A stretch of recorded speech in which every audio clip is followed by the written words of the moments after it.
All right. So we are live. It is 8 o'clock at night. I have two kids sleeping, keeping my fingers crossed right now. That is still the case. Uh, but please come on in if you're scrolling by. We have a really, really wonderful session today with Anne Sussman uh, and of the Mindfulness Meeting Place, and it's just it's going to be a really, really wonderful time to uh, focus in as parents and get some better understanding of meditation practices and mindfulness and how we can utilize them given the stress of the world right now. She has a ton of amazing experience, working with early education, as well as working with many different executives and companies, and it's really, really wonderful. So if you're here, thank you for being here. Silence your cell phones. Get comfortable. Find a space that feels good for you, and we're going to get started in just a minute. And the other thing that I just wanted to note is that we are doing this as just a suggested donation to the Interfaith Food Pantry of the Oranges. So if you are able to, I know times are tough for a lot of folks out there. So if you can help, we have the link below in the description. So with that being said, I'm going to bring Anne in. She can introduce herself a little bit more fully, and we can get going. All right. So here we go. Hey, Anne, welcome. Hi, Jason. How are you? We're doing good. We're hanging in there. Great. Well, I thank you so much for inviting me to be here to speak to your group, whether live or if they're watching the recording at some later point when it's more convenient. It is a stressful time. Life is stressful in general, and I think meditation is one of the best ways that you can begin to reduce some of that stress. So I would love to start the way I start everything, which is with a mindful moment. So I'm going to invite you to just get comfortable in whatever seat you're in. You don't have to sit in any particular way. You don't have to sit cross-legged. You don't have to sit on the floor. You can sit in a chair. You can be in your bed with your feet straight out, pillows propped behind you against a headboard. However you're comfortable. That's really the main thing about meditation. So just getting comfy in whatever seat you're in and closing your eyes.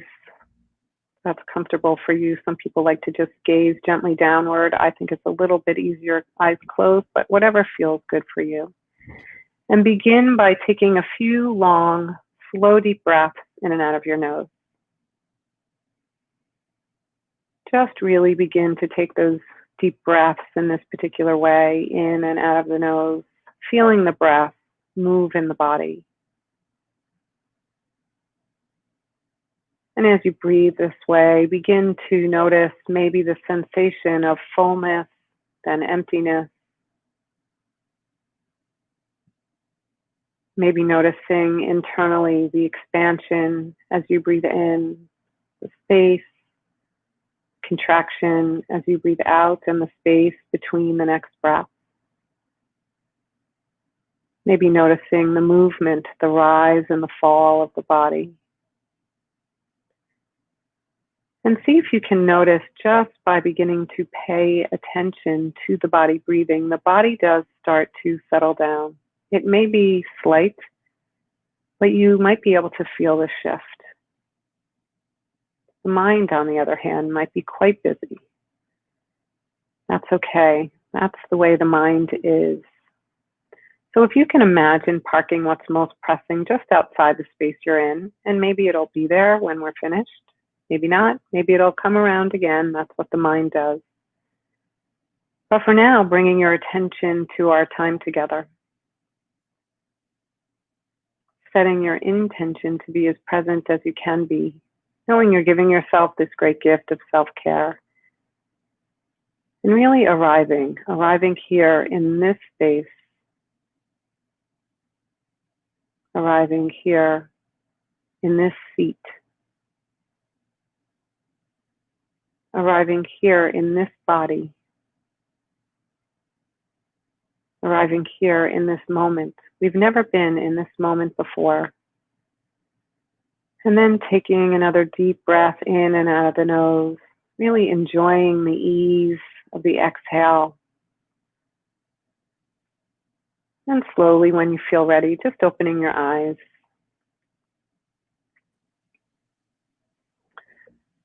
So you might have been able to feel that slight shift when you did that. And that was maybe 1.5, 2 minutes of just following the breath. I call that just a mindful moment. And it's so important to recognize that just by paying attention to the breath, you can begin to settle the body down. Absolutely. If you're breathing in and out of the nose.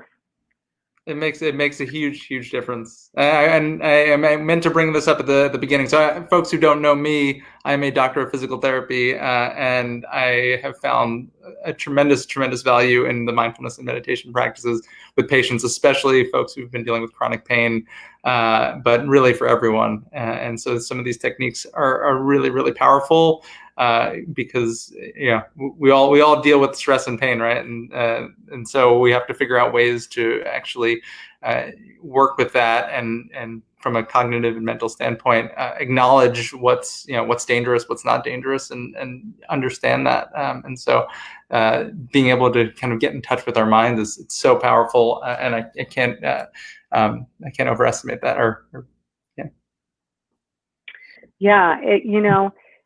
A lot of people are like, oh, I can never meditate. I'm not the kind of person that can meditate. I wouldn't have the time to meditate, or my body doesn't sit in that way. There's a lot of misconceptions about what a meditation is, or what this mindfulness practice is really all about. And I love to give an analogy of learning a new language, right? You don't have to believe in French to learn French, right? If you want to learn French, you go to a French class. Yeah. Listen to the class. The teacher will say, go home, listen to your tapes for 15 minutes every day. You'll hear the recording of the French class, and then come back to class next week.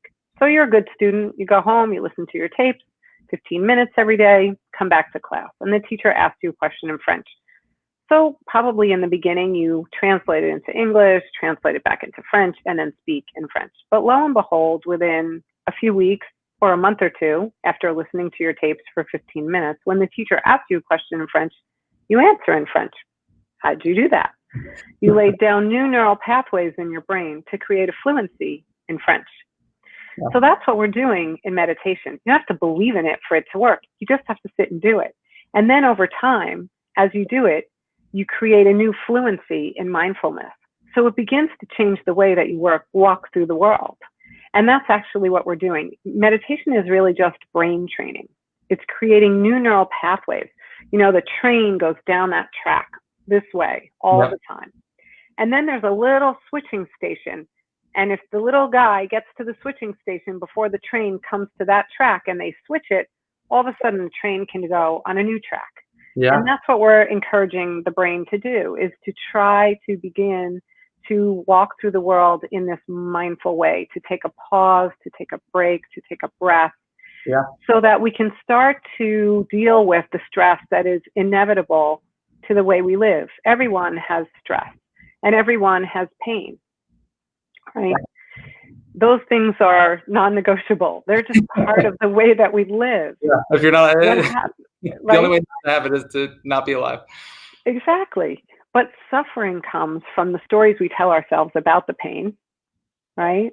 Yeah. And the stress comes from not having a way to dissipate it, not having a way to deal with it, because stress accumulates, right? Mm-hmm. And we've been carrying around stress from the time we were 5 years old, from 5 years ago, from 5 months ago. And that's what happens. It's like the gunk on your car after a while, right? I have a little red car that I love. I have a little Mini Cooper.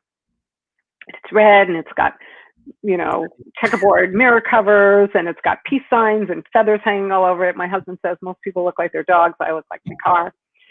So, but if I don't get my car washed, there's like this film all over it, and it's still a red car. I know it's a red car. It looks like a red car if I'm driving around. But when I go through that car wash, now it's like shiny and bright, and I love it, right? Every time we're sitting in meditation, it's like going through the car wash. We're clearing out that stress, and that coating, that layer of stress really dampens our response to the world. It's like you keep doing the windshield washers and like on the edge, it's really nasty and gunky. And so you kind of, just clear it off just enough to see. And that's what we're doing. We're walking around, we're carrying all this stress. It dampens our response to our experience of our life. And we need to sit every day in meditation to clear out that stress. And then we can really appreciate what is happening around us. We can be present for it. It's hard as parents right now, right? Because we got our kids on us 24/7, and then you're trying to catch up with everything else between work and life, especially the folks with two full-time jobs. But just like you're saying, it might just be a few minutes that you need, or a minute. Every little bit counts. That little warm-up that we did, you could feel the difference just from sitting and acknowledging your breath and feeling it. And so even though it's tough to find that time, we can all prioritize things in different ways, but that's just the challenge. Right. Could you imagine, even if you can't sit for 15, 20 minutes every day, like in the morning, people say to me, well, you don't have little kids anymore. And that is true. My children are probably a lot of ages that your parents in this group are. My kids are 34 and almost 30. So, but I remember how stressful it was to have a job and have my kids. And I can't even imagine now. I say to my friends who are young and have young kids that, I can't imagine having to homeschool my kids on top of trying to work. I mean, it's just, an undue amount of stress. So it might feel unrealistic to, cut out for 20 minutes or to wake up 15 minutes earlier when you're already getting up at, 5:45 in the morning, kind of crazy.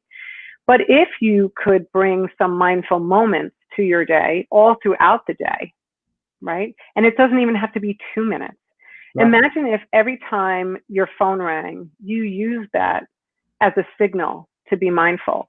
And instead of picking it up the first time it rang, because your phone's ringing and you've got to pick it up. Yeah. What if every time your phone rang, you use that as a signal to take a breath? Once you take that breath, that deep breath in and out of the nose, and I'm going to come back to why you want to do it in and out of the nose in a moment. But let's say every time your phone rang, you made a promise that you were going to stop and just take one breath, deep, conscious breath in and out of the nose. Then you looked at who was calling. You would have the ability in that moment to create a pause, to say, do I need to answer this call now? Maybe I could let it go to voicemail. Instead of we just grab it, right? And a lot of times we're like, oh, I have no time for this call. But if we could use that as a cue for every moment, every time the phone rang, to just say, I'm going to let that one. If it's important, they'll leave me a message, and they'll come back to it. What if every time you got into a car, instead of just turning on the ignition and going out of the driveway, you use that time to get in the car, put your key in, put your hands on 10 and 2, and stop and take a breath before you go. Yeah, it's huge. These are the kinds of things that you can bring 10, 15 minutes throughout your day if you just use phone calls. Yeah. Every time, sending an email, sending a mindful email, right? Read the email, take a breath. Did you say, hi, how are you? Did you say, gee, thanks for your time? Or did you just write the body of the email with no gracious opening or closing? If you take the moment to reread it before you send it, you might change that email and make it a little friendlier, or, there are so many ways that you can bring this kind of mindfulness to your day, even if you can't set aside the time. And I understand how valuable that time is. Yeah. But imagine if you made the time to meditate. That's when really your world can change. For me, I was a really, really anxious person. I suffered from pervasive anxiety, and I was even having panic attacks. And I went to therapy to work on my panic attacks, but I was kind of left with this free-floating anxiety that I thought I just had to live with. And a friend of mine was going to a meditation class, and she said, why don't you come with me? You're a mess. You need it. So I was like, yeah, whatever. Well, I've tried everything else. Well, I'll try that, right? So I went, and I loved it. And I noticed that I was working, and I had this crazy boss, but Wednesdays at 11 o'clock a.m. was a non-negotiable for me. That I took my lunch hour then because I went to that meditation class every single week. And I told her, like, this is my time. It's non-negotiable. On Wednesdays at 11, I'm out of here for an hour. Yeah. And I loved it so much. It became my sacred favorite hour of the week. And I noticed that the only thing I was doing different on Wednesdays, which were my favorite days, was that I was meditating.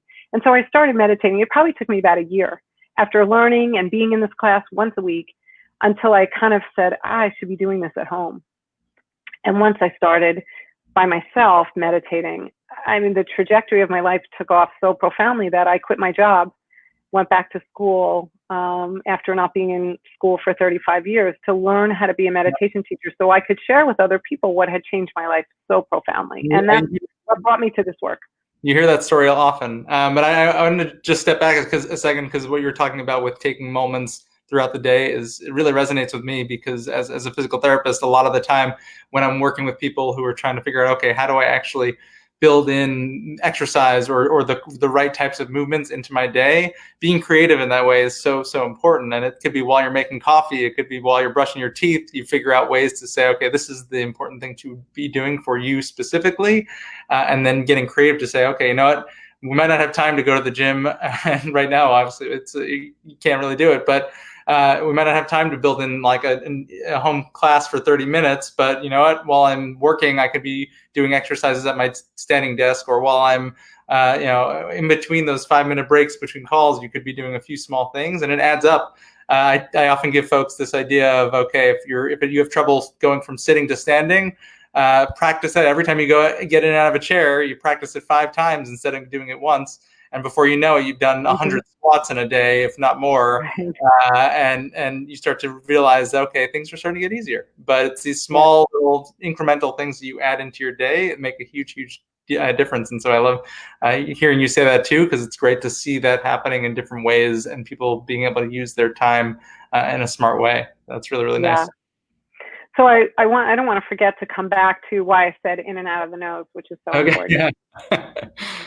So when you're driving and someone cuts you off, no one in the history of driving has ever done this when they've been cut off. Right? We do this. Right? No one goes like this.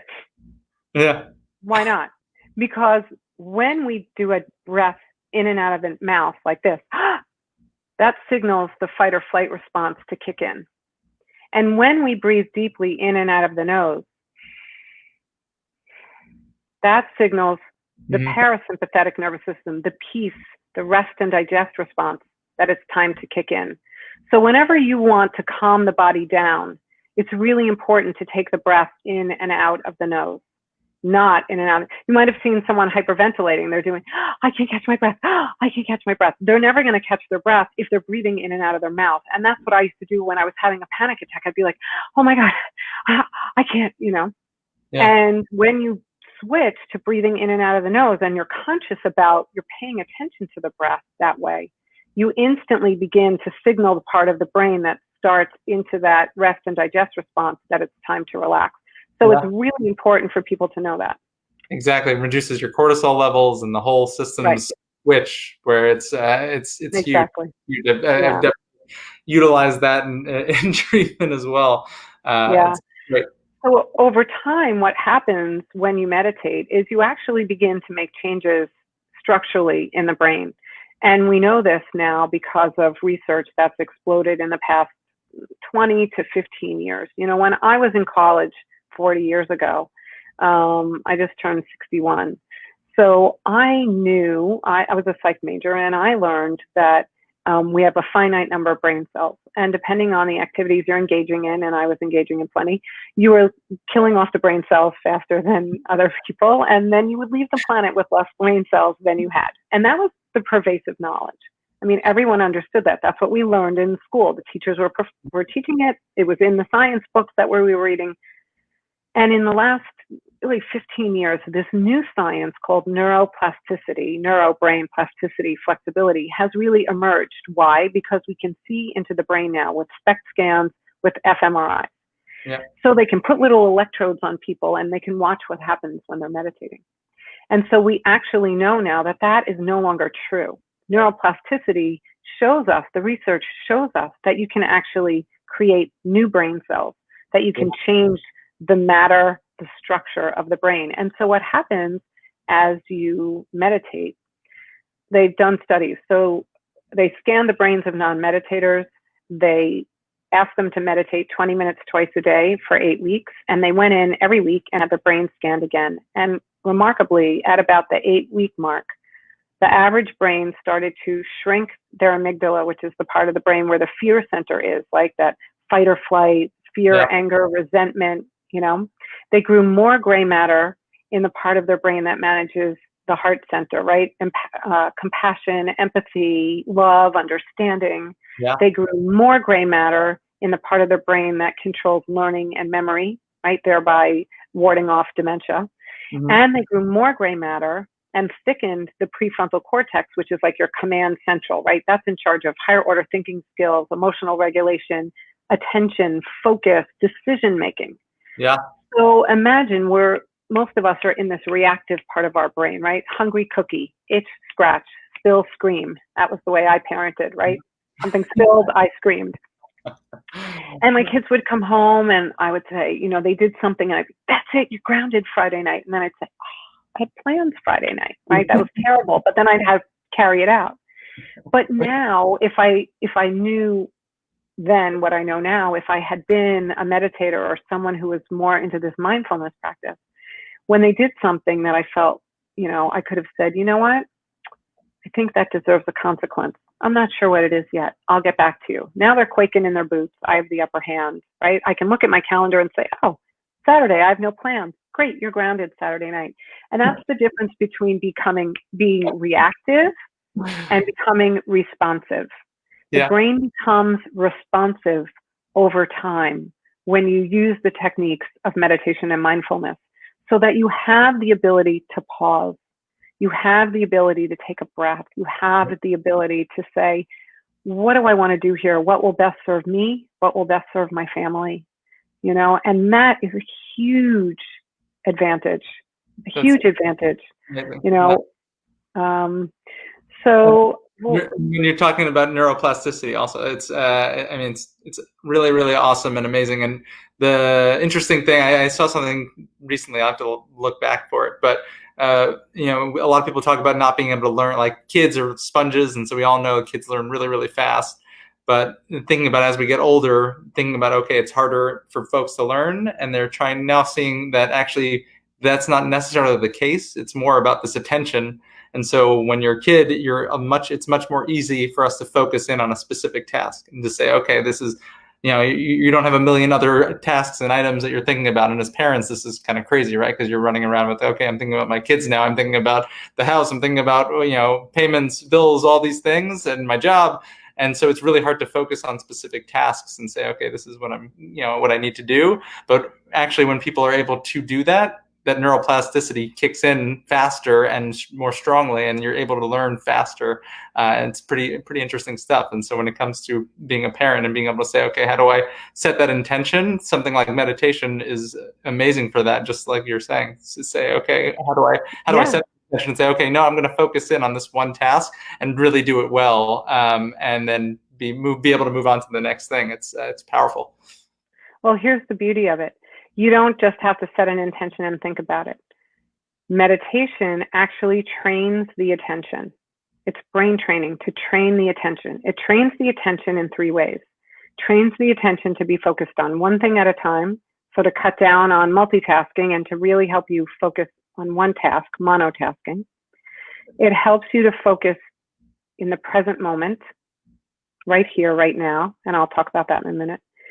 And the third way it trains your attention is to focus inward, to have the ability to connect to that deeper part of who you are, the part of you that some people call your intuition, your highest self, your authentic self, right? So I'm going to start there. The third way, what is that? What is that part of us? Imagine you were invited to a party and you open up the invitation and you're like, ugh, I don't want to go there. What do you mean you don't want to go there? Of course you have to go. Everybody else expects you to get there. What are you going to do if you don't go, right? You hear that mind chatter, right? We know that yucky voice. So you go because you listen to this. mind chatter.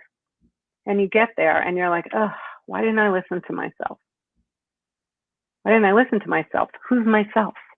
The myself you want to listen to is that inner knowing, that small voice, not the mind chatter, but that deeper part of who you are.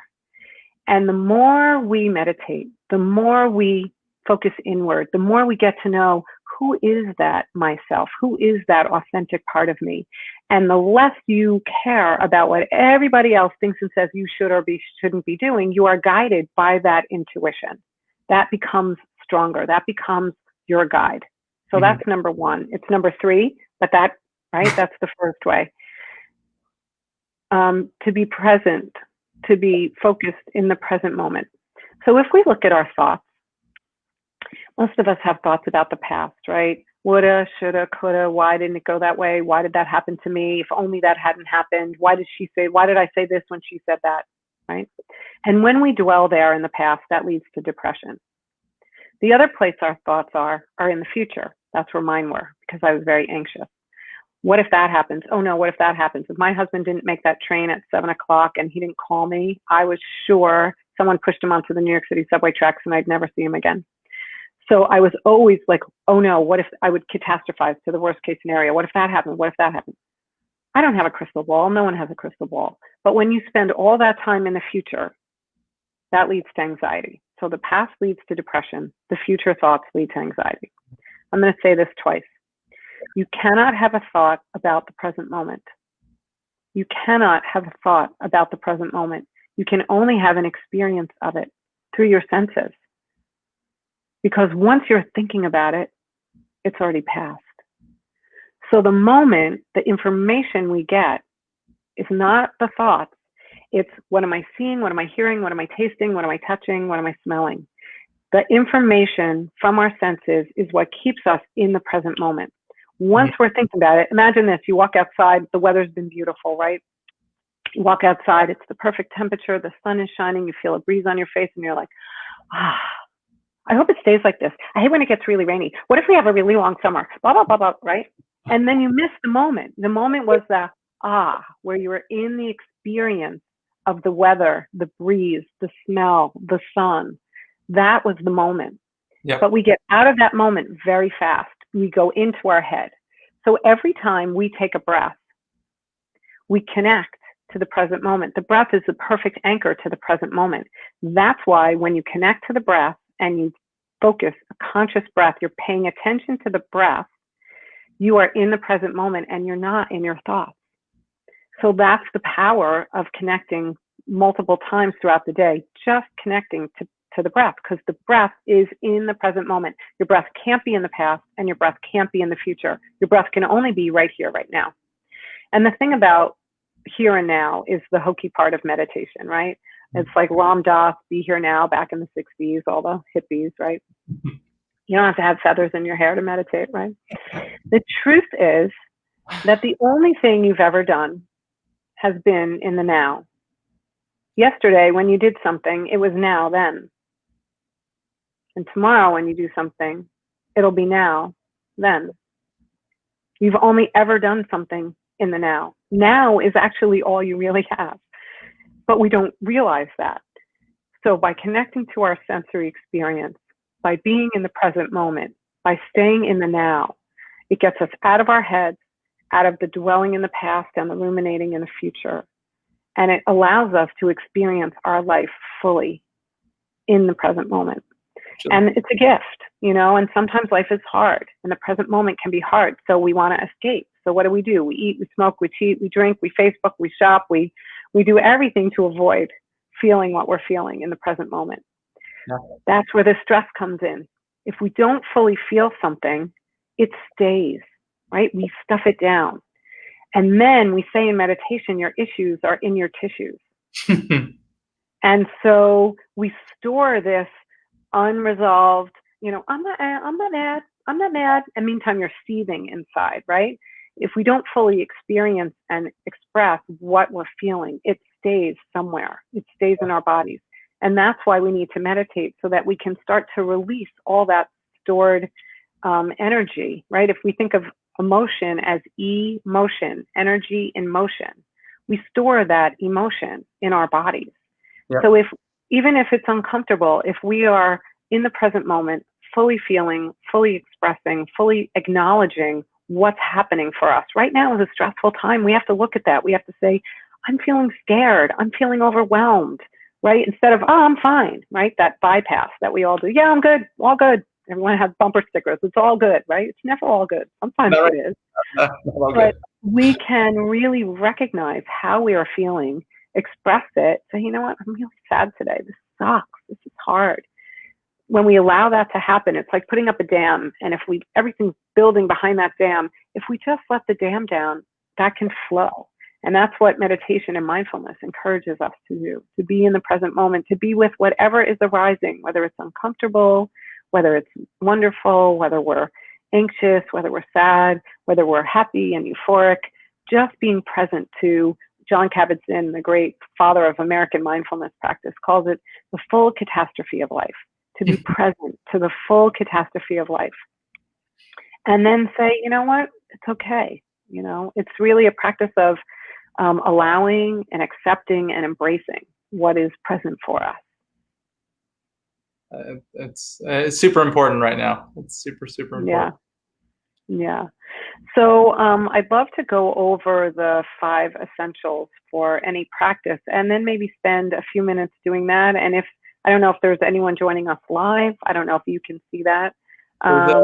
Looks like we got a few people, and it's kind of going up and down. So we'll see. Okay. So maybe if we want to open it up to some questions after we practice, and if not, if people are watching this on a recording, they can always shoot me the questions to my email, and I'd be happy to answer them at a later time. Yeah. So how do we do this practice, right? We talked a lot about what stress is, how being in the moment helps, how doing some of these mindful moments. But let's say you really want to learn how to meditate. How do you do it? So there are 5 essentials to the method that I teach. It's a trademark method from the school that I was trained in, the McLean Meditation Institute. It's called the SEED method. Simple, easy, every day. SEED. The first one of the 5 essentials is it's okay to have thoughts. Most people think they have to clear their mind when they meditate. And they sit down and they sit there for a minute and a half and they're like, this is ridiculous. I have a zillion thoughts. I can't clear my mind. This is just not for me. I'm not the kind of person that can meditate. So they give it up. It's okay to have thoughts. You're never going to clear your mind. It's the biggest misconception of meditation. The thoughts are going to be there. It would be like asking your eyes to stop seeing, your ears to stop hearing. It's just not going to happen, right? The mind thinks a thought about every 2 seconds. That's about 60 to 80,000 thoughts a day, depending on the person. You want to take a guess, percentage-wise, how many of those thoughts are repetitive? Take a guess.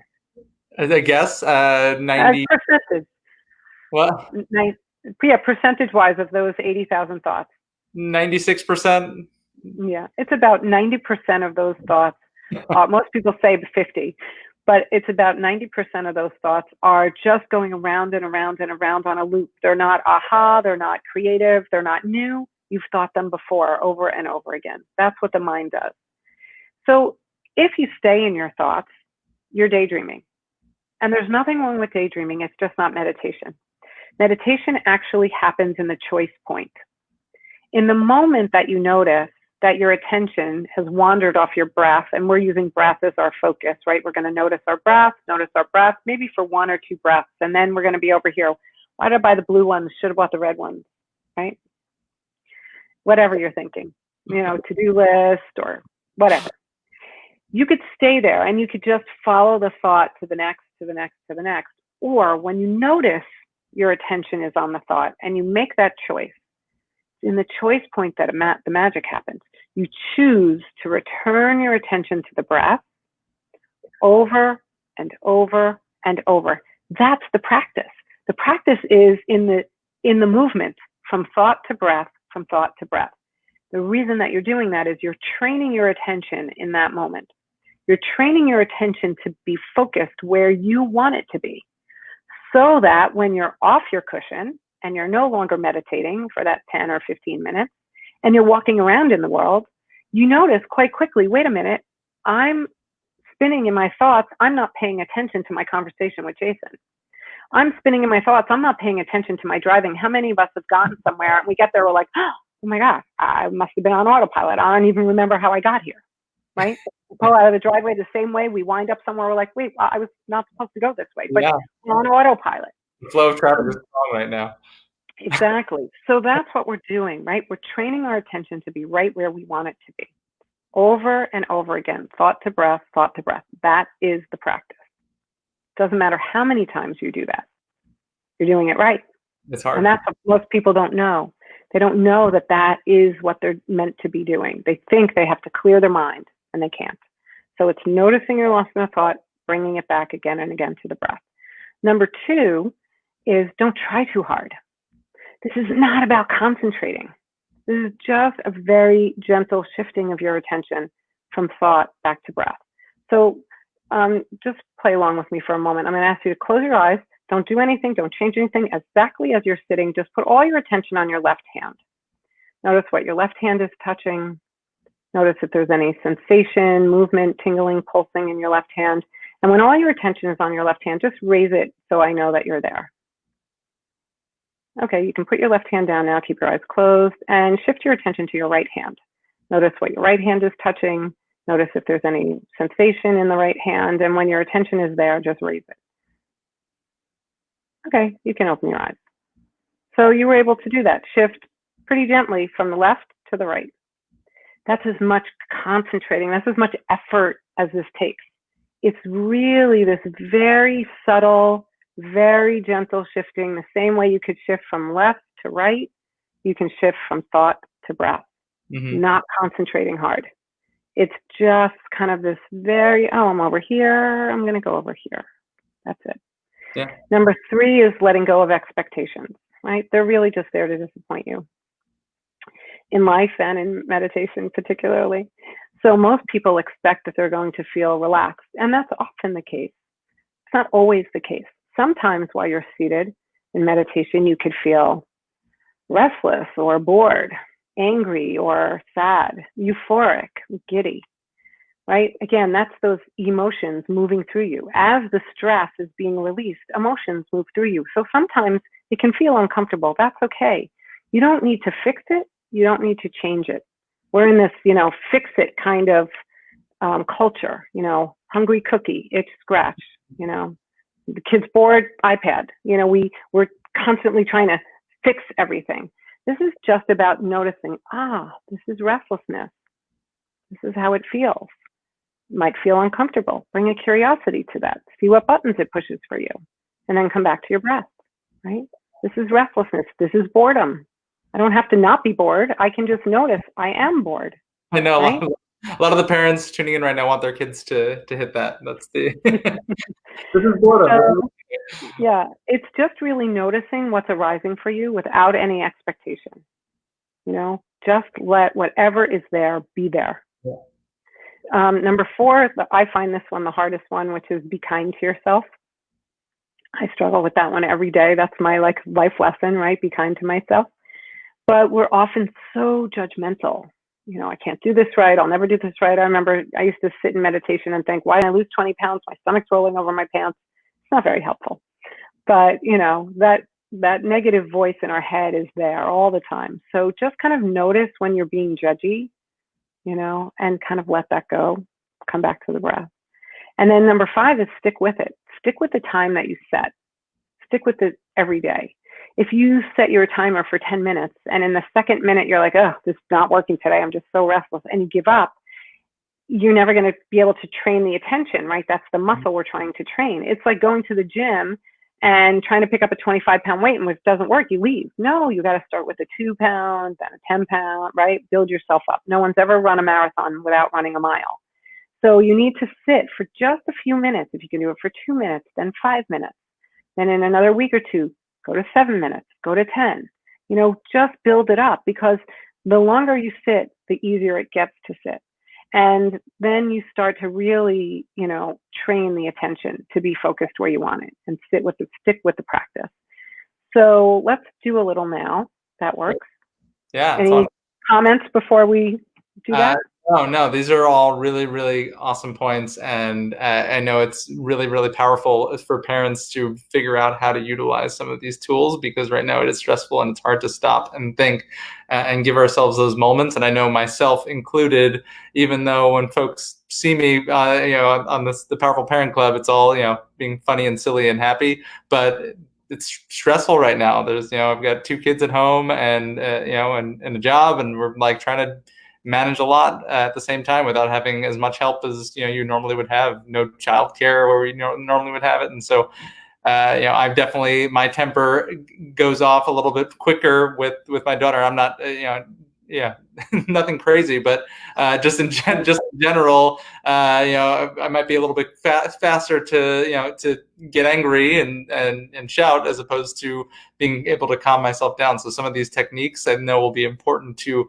help kind of generally provide that calmness and provide that centeredness, and be able to make smarter, faster decisions, or more rational decisions sometimes, Yeah. when we can take that time and be a little bit more thoughtful and pull ourselves out of the moment. Yeah. Okay, good. Well, I'll share one more mindfulness technique on the other side, if we have some questions, or if not, after we practice. So let's just do a short meditation, maybe about 10 minutes, and I'll guide you through the whole thing. So let's just invite everyone to get comfy again in whatever seat you're in. You might want to have some support behind your back if you're not used to sitting, without support. Certainly not, you don't need to sit upright with no support. You can certainly lean. You just kind of don't want your head like that. You want to keep your spine upright and your head, having your spine hold your head up. And when you're ready, to settle in and close your eyes and begin again to take those few long, slow, deep breaths in and out of the nose, just signaling the body that it's time to relax. Maybe take one or two more of those deep, conscious breaths in and out of the nose, settling in, knowing that you're safe, grounded.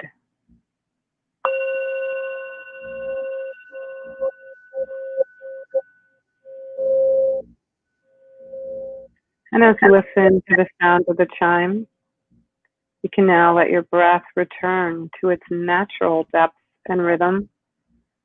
You may notice that the breath speeds up or slows down, but the breath knows just how to take care of you. So let it be easy and gentle. Notice the temperature on your skin, the warmth or coolness of the air. Noticing the sounds around you, maybe sounds in the body, sounds in the room, maybe distant sounds outside. Sounds need not be a barrier to your practice. We want to welcome whatever arises internally, externally, resisting nothing, holding everything in an attitude of kind attention. Bringing some relaxation to the body, head to toe, softening the scalp, unfurrowing the brow, allowing the face to be soft, easy, no expression needed. Checking in with the jaw, seeing if you might need to unclench just a little. Allowing the tongue to rest comfortably in the mouth. Inviting the shoulders to melt down the back, away from the ears. And noticing the spine, from the base of the spine to the top of the head, reaching tall, holding the body in a posture that feels like dignity to you. Relaxed, alert, softening the front body from the top of the chest on down through the diaphragm, and just letting the belly be soft and easy like a great big Buddha belly. Softening the right arm from the shoulder on down through the elbow, all the way to the fingertips. On the left arm, letting go of any tension you might be holding there, from shoulder to fingertips. Noticing the pelvis maybe sinking a bit deeper into the seat beneath you. And noticing the body sitting here, feeling the weight of the body. Maybe noticing the places where the body connects to support behind you or beneath you. Just really feeling yourself sitting here grounded and safe. Softening the right leg from the hip on down through the knee all the way to the toes. And the left leg softening, letting go of any tension you might be holding there from hip to toes. Shifting, moving if you need to, sitting still as you can. And now turning the attention inward to the interior realm of you, coming to notice any tingling or pulsing, any sensations in the body. You might notice that most in the fingertips, in the toes. Might not notice anything at all, that's okay too, but that subtle movement of energy is your aliveness. We are alive in our bodies. We rarely notice. There is a presence that calls this body home. With that internal gaze, becoming aware of the awareness, maybe becoming aware of the one who hears my voice, and becoming aware of whatever is arising in that internal realm. You may notice thoughts, you may notice emotions or sensations, just allowing everything to be there. Maybe letting that float to the background and bringing your attention to the breath in the foreground. Maybe noticing the breath where it's most obvious. That could be at the tip of the nose, noticing the cool air coming in through the nostrils, leaving a bit warmer above the upper lip. For you, you might notice the breath most in the rise and fall of the chest, belly. Just resting your attention on the sensations of breathing. Soon you'll notice your attention wanders to thought as it will, over and over again. When you notice what's captured your attention, gently shift back without judgment. Just find the rhythm of the breath. It's always there waiting for you.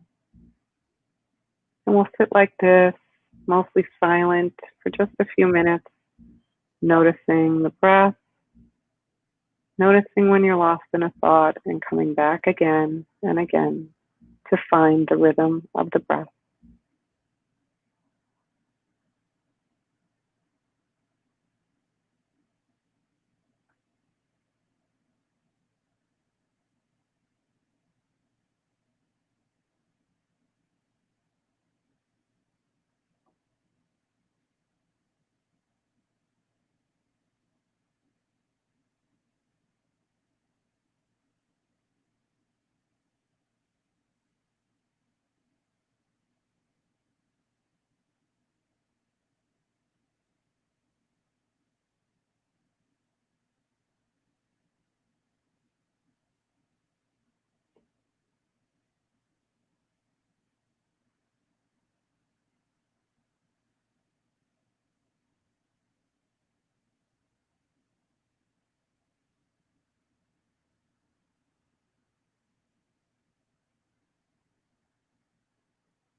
Keeping the eyes closed, sitting in stillness just a little longer, listening to the sound of the chime.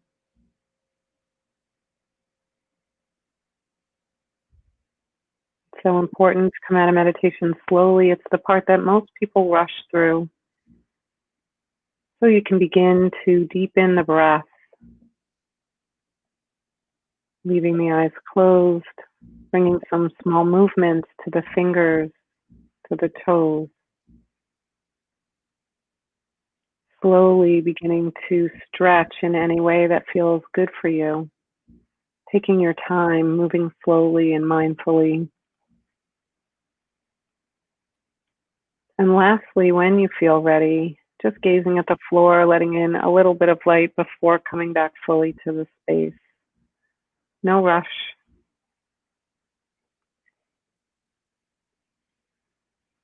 So that was just 10 minutes. Imagine if you gave yourself that every day. It's big. It's good. I've never meditated live stream before. That's No, you can't screw it up. Yeah, no, it was wonderful. It was really. You know what? The most amazing thing I think right now is that neither of my kids cried or screamed through that 10-minute part. I was like keeping my fingers crossed that wouldn't happen, and we achieved success. Yeah. So I don't know if anyone has questions. If not, I can share another mindfulness technique, but I'm happy to take any questions if there's anyone there that has any. Let's see. We got a few folks on, but I don't know if there are any questions. We'll give people 10 or 30 seconds or so to answer. But Bill, you can start, and if somebody comes in with a good one, we can Sure. switch. Absolutely. So there's a great mindfulness technique that I teach parents and students and kids when I teach. I teach some children's classes from parents and children together from like K to 5. I've taught a number of times. So it's called the stop technique. So you sort of imagine a big stop sign right in front of you. Everybody can know what a stop sign looks like. It's an image we can call to mind very quickly. When you're feeling stressed, just think of a stop sign. The first thing is S, just stop. Stop in that moment. T, take a breath in and out of your nose, right, as we did before. Just a deep breath, consciously noticing the breath coming in the nose, going out of the nose, really noticing that. O is observe. Observe the situation, what's happening, why are you feeling so stressed? And then what's happening internally, right? So observe what's happening externally and internally. What is the situation and what am I feeling in this moment, right? And then P is pause before action. And then P is also proceed with kindness for yourself and for others. So stop, take a breath, observe internally, externally. P, pause before action, proceed with kindness. And it's really a great technique. And I have families who use it with the stop signs like on the refrigerator. And sometimes the kids will say, Mom, stop, and they get it. Kids get this. They can do this, you know. Or they'll say, let's take a mindful moment. Yeah, we do. We take, but before our daily walk, we try to get out most days. And we'll stop and take like 3 deep breaths as a family before we get going. And if we start to go before we do it, our daughter, our 4-year-old, will be like, "Wait, we didn't take our deep breath. What are you doing?" Right. Yeah. So I teach kids the same thing, mindful moment, right? Yeah. Can I'll ask them, when did you do your stop technique this week? Or when did you take a mindful moment? A great time is transition time, right? When you're moving from one activity to the next. Right? That's a great time to take a mindful moment, right? Before you eat your meal, take a mindful moment. Just take a breath, just for a moment. Okay, now we're going to eat. Before you go to bed, when you wake up, before a bath, before you do homework, before when you pick up your kids from somewhere and before you go home, just every kind of transition time is a great time to take a mindful moment. It just brings you into presence, brings you to the next activity so that you're there with intention.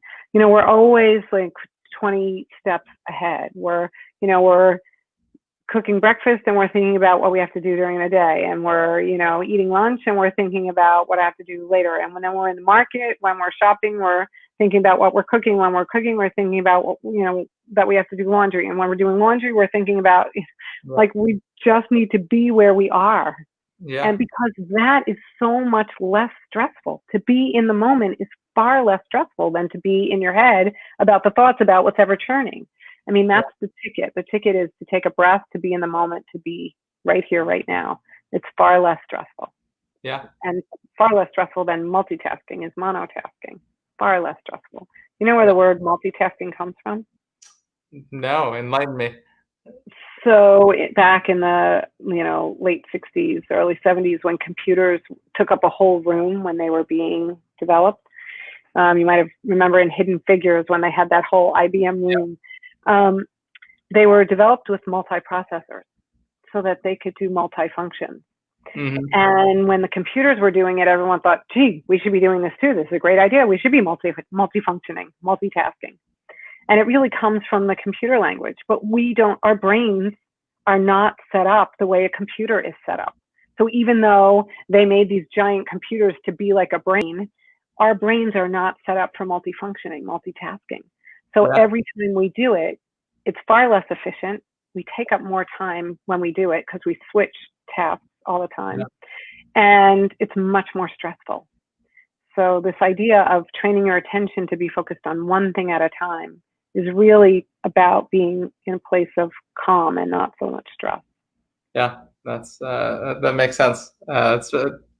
It's hard to do a million things at once. The constant life of the parent right now, or saying, okay, how do we stop and focus in and say, all right, you know what, now is the time that I've got to be with my daughter, so we're gonna like really make the most of it, and we're gonna do some arts and crafts. We're gonna play pretend, whatever that is, and I'm not gonna think about my emails. That's a challenging thing to do, but everybody wins and everyone feels better when we can say, okay, you know what, I'm gonna stop right now. We're gonna play.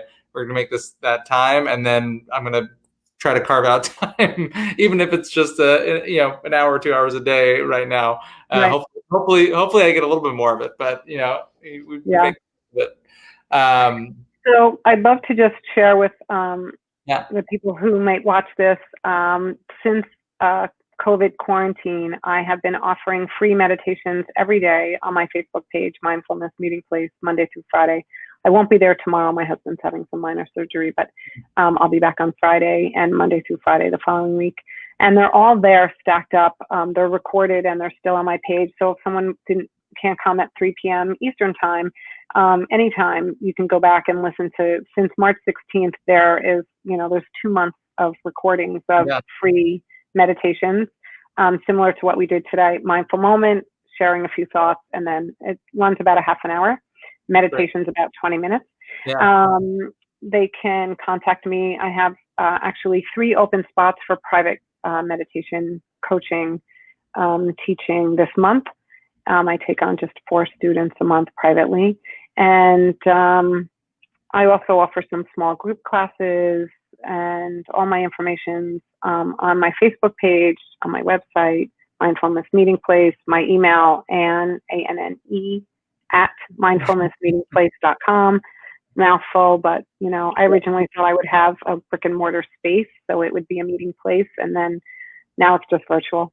And right now we all have to play around with that, right? But we'll throw all the links in the description, so folks who are tuning in, even if they're just popping in for a second, they can come and find you, because this stuff is really, really powerful. And thank you so much for making time. Honor and pleasure to be here with you. So I'm looking forward to doing more of these and sharing some powerful tips. So parents, if you're here watching, talk to Anne, because she is awesome, and these mindfulness tips are really, really powerful. And I'll just say, if we were doing this tonight for the Interfaith Food Pantry, the oranges. So check out the link in the description if you got something, even something small from this. If it's $1, $2, $10 a suggested donation, if you can help support some folks who who could use the help. So please take a look at that. And thanks again, Anne. And we'll look forward to chatting more. This is great. Yeah.